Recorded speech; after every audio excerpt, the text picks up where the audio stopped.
Hi, I'm Terri Murphy for the Data Advocate and the Senior Editor for Realty Times Women in Business, Women in Real Estate in the men's room with Murph. But today we have a powerhouse woman in real estate. And oh my goodness, we don't have enough time or energy to keep up with her, but we're going to try to bring her expertise. Her name, well, I call her Lady V.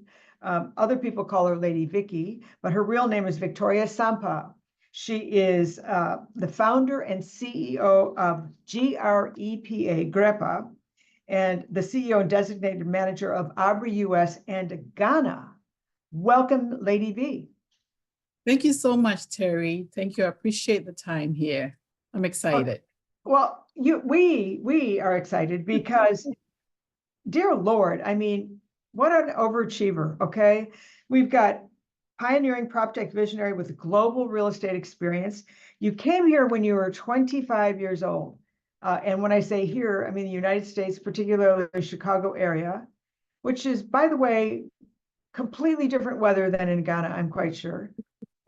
Your family has a background in all things real estate.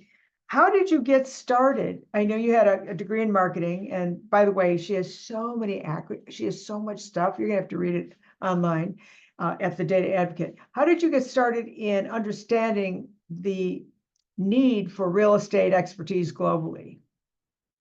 Well, with my experience that I gathered after years of practicing real estate, I realized that Africa needed help. Africa, there was a gap, there was a huge gap, and we needed to catch up with global real estate.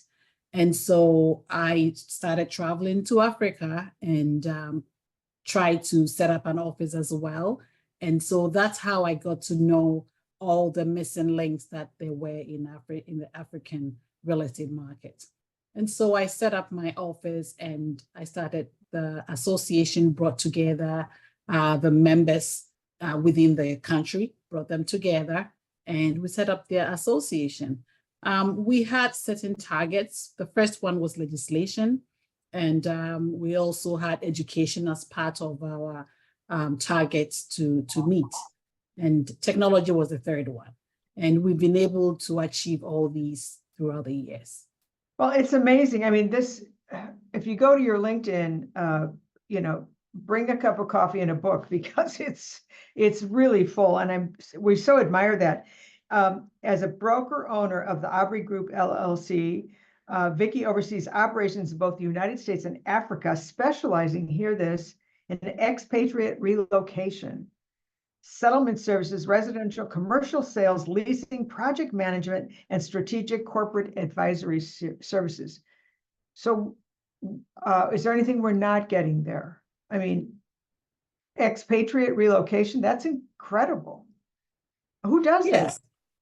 Yes, Terri, with the experience I had in the United States, when I went to Ghana and I set up my office, the very thing that I used to hear all the time is, you're different, and yes, they told me I'm different, and it's just because of the training and the experience and the professional practice that I brought over to the country. And so I would attract more of the expatriates that are coming into the country because they are more used to the professional practice and the way of doing things outside the country. And so that's what I specialize in, the expatriate relocation. And these were people coming from South Africa, coming from Canada, United States, United Kingdom, sometimes to work in the countries, others were relocating to Ghana. Well, it has to be more apparent to you than to most professionals in the real estate industry that there is definitely a disconnect between standardization. Now, you didn't attend the first MLS International Forum that was in Paris in December, but you will be in Milan, and what a gift you will be to them there, because I know that you're one of our speakers.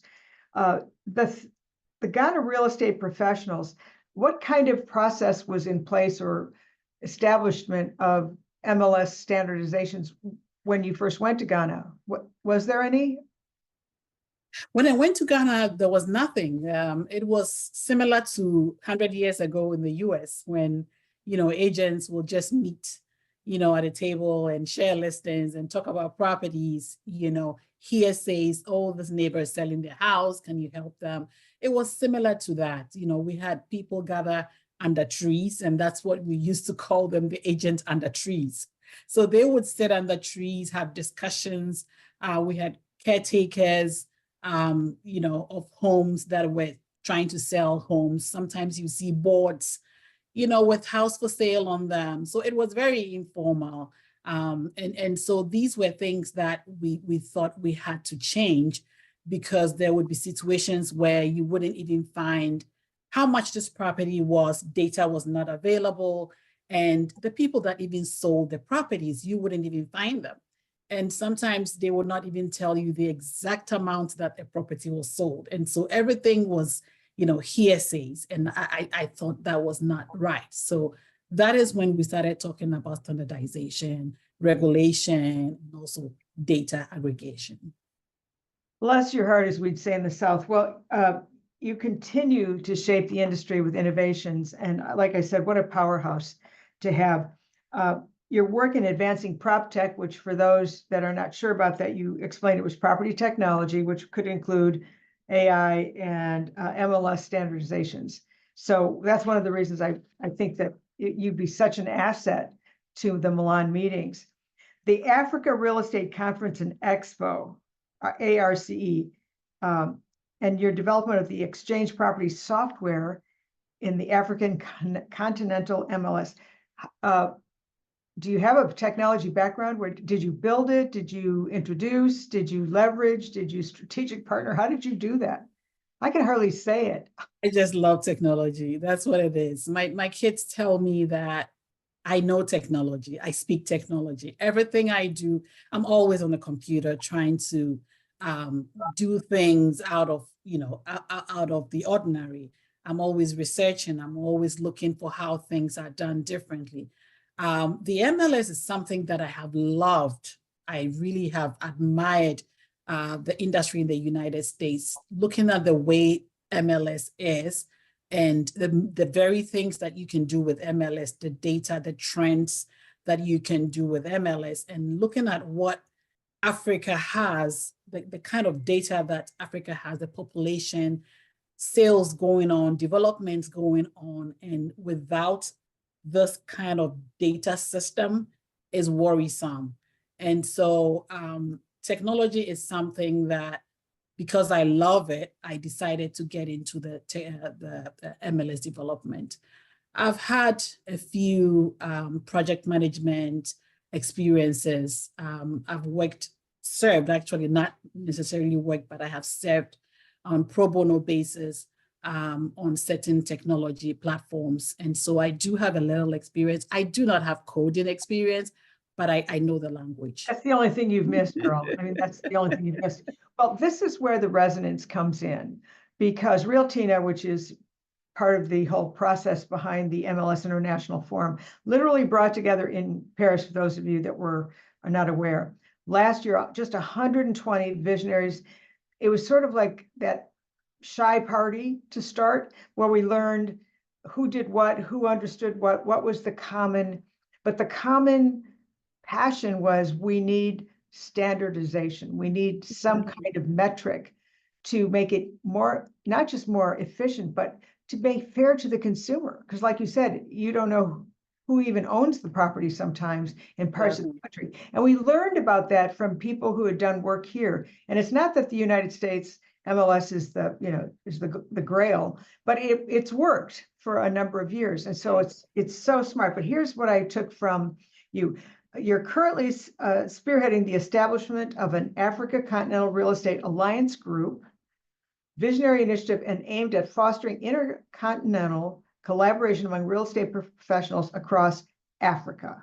Now, that is exactly the mantra that we have with Realtina in the Paris Paradigm, so that we have some kind of, can I say comfort or trust or an initiative strategy, so that real estate is available to all people. Exactly. And so when you go to Milan, and since you'll be meeting and literally in the physical with people like Sam DeBoard from RISO, and, you know, Guy Volkenberg from SEPI, and some of the other, I call them glitterati, because they're visionaries that started like you did in the most humble way to help other people. What are Right. you expecting to get out of them? What would you like to expect to get out of the Milan meetings?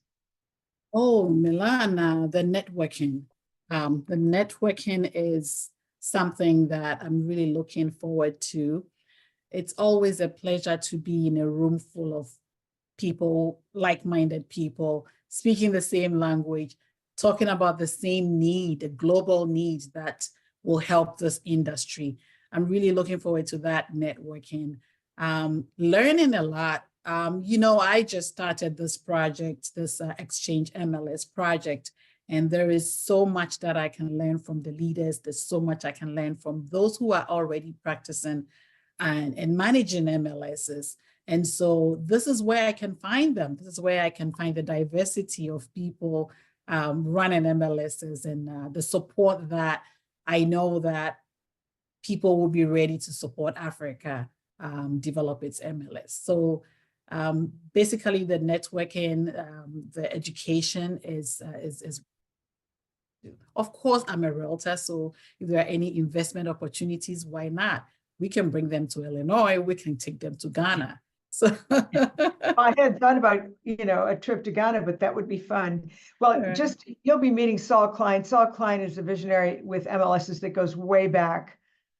He and I have been partners with a program called the Internet Crusade, and he's part of the reason that that Ali Attar got together, and that's how this whole thing has been developing. Right now, he's working with the San Diego Association with their MLS. So you're going to find some really fabulously well-experienced people there. And of course, your addition is going to be just spectacular. I hope you'll join us again. I know that you're a member of the National Association of Realtors, of course, and the International Federation of Real Estate Consultants, FIABC. And so it's as if your path was just perfection to go to Milan. And I am so excited about the opportunity to meet you and interview you there in Milan. It's October 6th and 7th and 8th, sorry, in Milan. For more information, go to mlsforum.org and see if you can't meet her, because she's going to be fun to meet. How's the best way to reach you? If somebody wanted to contact you to speak or to consult, what would be the best way to reach you? Best way is my email, vicky@labrie.realty.com, and I will spell that Vicky, VICKY, at Labrie is LABRI, realty.com. And that's a French word. Labrie is the shelter. Okay, so she's got French too. I mean, really, there's no limit to this right here. Or you could just go to her LinkedIn as well, but be prepared to be very impressed. And my phone number, I can leave my phone number to That's- 630-923-3223 is my US phone number. Well, I hope you'll join us again. As you know, we'll be doing some work together in Milan, October 6th and 7th, with the second International MLS Forum.